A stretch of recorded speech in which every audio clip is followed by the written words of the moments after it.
Isso aí, turma que acompanha o canal. Vamos para mais uma aula de ligações químicas. Vamos trabalhar com a regra do octeto e assim vai. Para você entender ligações químicas, preste bem atenção nesses conceitos. A gente vai estudar as 3 ligações que são mais trabalhadas em provas. Existem outras que vão ser abordadas nas próximas aulas. As ligações a serem estudadas hoje ligação iônica, metálica e ecovalente. Vou dar alguns exemplos desses tipos de ligações para você entender. Então vamos lá. Para você entender ligação química, você tem que lembrar de uma regra que é chamada de regra do octeto. E o que esta regra trabalha? Ela trabalha o seguinte, que o átomo ele é estável quando ele tem estrutura de gás nobre. Não é à toa que os gases nobres eles são chamados de nobres, porque eles já são estáveis naturalmente. E o que faz com que eles sejam estáveis? Eles apresentam 8 elétrons na camada de valência, com exceção do hélio, que apresentam 2. Então a regra do octeto ela cita o seguinte, se o átomo estiver com 8 elétrons na camada de valência, que é a última camada do átomo, com algumas exceções, ele atingiu a estrutura de gás nobre, então ele atingiu a estabilidade. São 2 exceções, o hidrogênio e o hélio.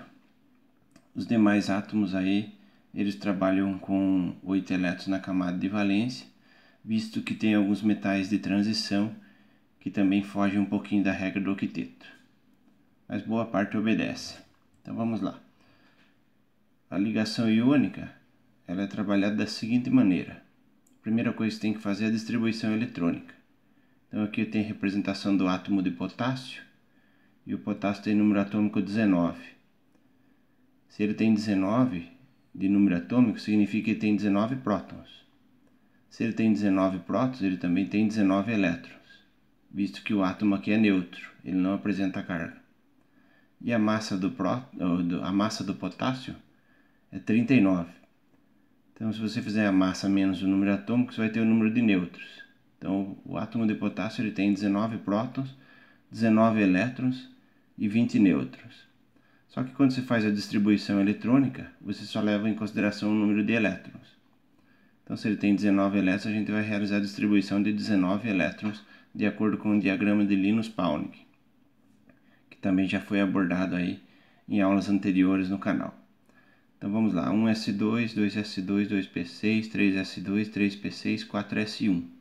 Se você somar, 2 com 2 dá 4, com 6 dá 10, 12, 18, 19. Então o que essa distribuição está dizendo para a gente? Que na quarta camada, que é a camada de valência, o átomo de potássio ele tem um elétron que está no orbital s. Então ele tem um elétron na quarta camada, que é a camada de valência, e este um elétron está no orbital s. Então significa que ele não tem 8, não está obedecendo a regra do octeto. Só que se você perder esse elétron aqui, o que você vai perceber? Que na terceira camada, que é essa daqui, que é a camada de número 3, se você somar 2 elétrons com mais 6, vai dar 8. Então significa que para o potássio é viável perder esse elétron aqui. Vamos supor que o potássio perdeu esse elétron, se ele perde, alguém vai ganhar. Então o metal ele tem propriedade de perder elétron, já o ametal tem propriedade de ganhar o elétron. Então a ligação iônica ela acontece entre metais e ametais. Existem algumas exceções, mas a boa parte é entre metais e ametais.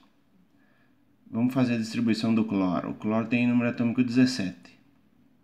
Então vai ficar 1s2, 2s2, 2p6, 3s2, 3p5. 2 com 2 dá 4, com 6 dá 10, 12, 17. Veja que o cloro ele tem 7 elétrons. 2 com 5 dá 7. Não tem 8. Mas ele pode receber esse elétron aqui do potássio. Daí ele fica com 8 e o potássio também fica com 8. É nesse momento que acontece a ligação iônica. Só que quando o potássio doa esse elétron, o que vai acontecer com ele? Ele tinha 19, vai cair para 18.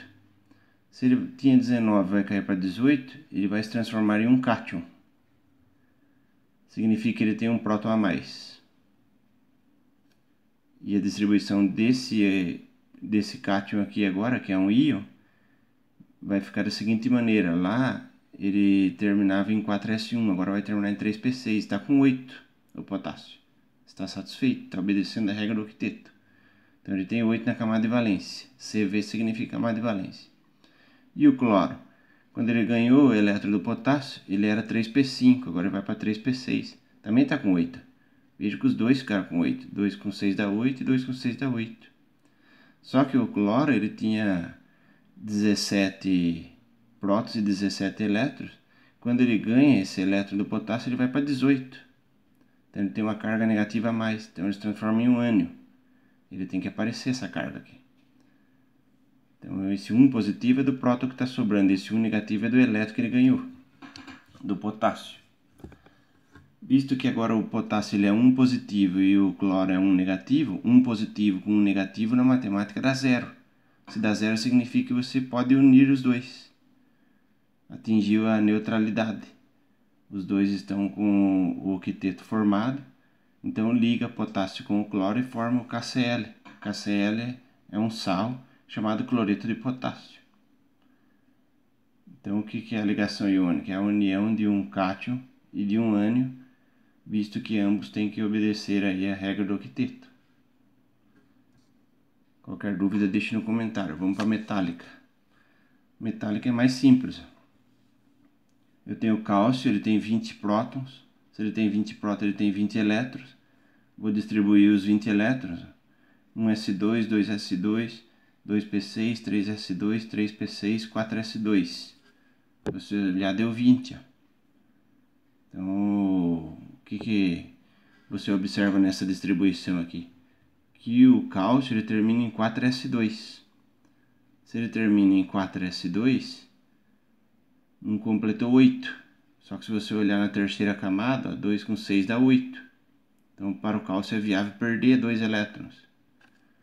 E como que o cálcio ele se liga com o outro cálcio? Na realidade, quando você tem um pedaço de cálcio, o que acontece? Como o cálcio ele tem disponibilidade de fornecer elétron, e se ele fornece 2, os 2 elétrons dele ficam aqui sobrando. Aqui também eu tenho 2 elétrons desse cálcio sobrando, 2 desse sobrando, 2 desse sobrando e 2 desse sobrando. Então significa que eles desprezam, porque ele é um metal, ele é doador de elétron. Só que enquanto não aparecer alguém para poder sequestrar esses elétrons aqui, ele fica chamado de elétrons livres. Então eles ficam livres na barra ou no pedaço do metal. E o fato dele fornecer 2 aqui e esses 2 ficarem livres, ele compensa o outro cálcio. Então e assim vai, um compensando o outro. E assim atinge a estabilidade metálica. Se você olhar tanto na ligação iônica quanto na ligação metálica, você tem disponibilidade de elétrons. Na iônica você transfere os elétrons, já na metálica eles ficam livres. Então, tanto o componente iônico quanto o componente metálico, eles conduzem eletricidade. É um fenômeno que na ligação covalente já não acontece. O que acontece na ligação covalente? Na ligação covalente você tem que verificar qual é a família que o componente químico está. Então aqui eu tenho o carbono e o oxigênio. Vai formar a molécula do gás carbônico. Então eu tenho o carbono está na família 4A e o oxigênio está na família 6A. Então significa que o carbono tem 4 elétrons, 1, 2, 3, 4. E o oxigênio ele tem 6 elétrons, 1, 2, 3, 4, 5, 6. 1, 2, 3, 4, 5, 6. Os elétrons você pode representar tanto por bolinhas, quanto por xizinho, cruzinho ou triangulinho, tanto faz. Você tem que entender que também tem que obedecer a regra do octeto. Então, se eu for ligar um carbono e 2 átomos de oxigênio, o que vai acontecer? O carbono tem 4, então está aqui 1, 2, 3, 4. Cada oxigênio tem 6. 1, 2, 3, 4, 5, 6. Se você contar, 1, 2, 3, 4, 5, 6, 7 e 8. Então, o que está havendo? Uma covalência dos elétrons. um está se covalendo com o elétron do outro para completar 8. Se você contar aqui, 1, 2, 3, 4, 5, 6, 7 e 8. O oxigênio está com 8. E o carbono, 1, 2, 3, 4, 5, 6, 7 e 8. Então, na ligação covalente tem compartilhamento de elétrons. Já na iônica tem transferência, um do elétron para o outro. E na metálica eles ficam livres, satisfazendo aí a regra do octeto. Então eles ficam disponíveis. Tem algumas exceções, né? O hidrogênio, por exemplo, ele se satisfaz com 2. Então na molécula de água, se você contar o oxigênio, 1, 2, 3, 4, 5, 6, 7. 1, 2, 3, 4, 5, 6, 7 e 8. Agora cada hidrogênio está com 2. 1, 2, 1, 2. Então pode ser que aconteça esse caso também. O hidrogênio e o hélio eles se satisfazem com 2. E a ligação covalente ela tem uma particularidade. Qual que é a particularidade? Ela pode ser covalente do tipo dativa. Né? O que é uma ligação dativa? Dativa é quando há um empréstimo de elétrons para não estourar a regra do octeto. Então aqui, por exemplo, no dióxido de enxofre, por que é dióxido de enxofre? Porque tem 2 oxigênios, então fica o di significa 2, dióxido de enxofre. Aqui era dióxido de carbono, que é o CO2, né? Um gás muito famoso. Esse também é famoso, mas nem tanto quanto esse. Mas os dois são gases aí que proporcionam efeito estufa, né, chuva ácida e assim por diante. Aquecimento global e tudo mais. Então aqui o que acontece? Se eu pegar o enxofre, ele está na família 6A. E o oxigênio também está na 6A. Então significa que o enxofre tem 6, 1, 2, 3, 4, 5, 6. E cada oxigênio tem 6. 1, 2, 3, 4, 5, 6. 1, 2, 3, 4, 5, 6. Se eu ligar os dois oxigênios, o que vai acontecer com o enxofre? 1, 2, 3, 4, 5, 6, 7, 8, 9, 10. O enxofre vai ficar com 10 elétrons, não pode. Então o que acontece? O enxofre ele efetua a ligação com um oxigênio.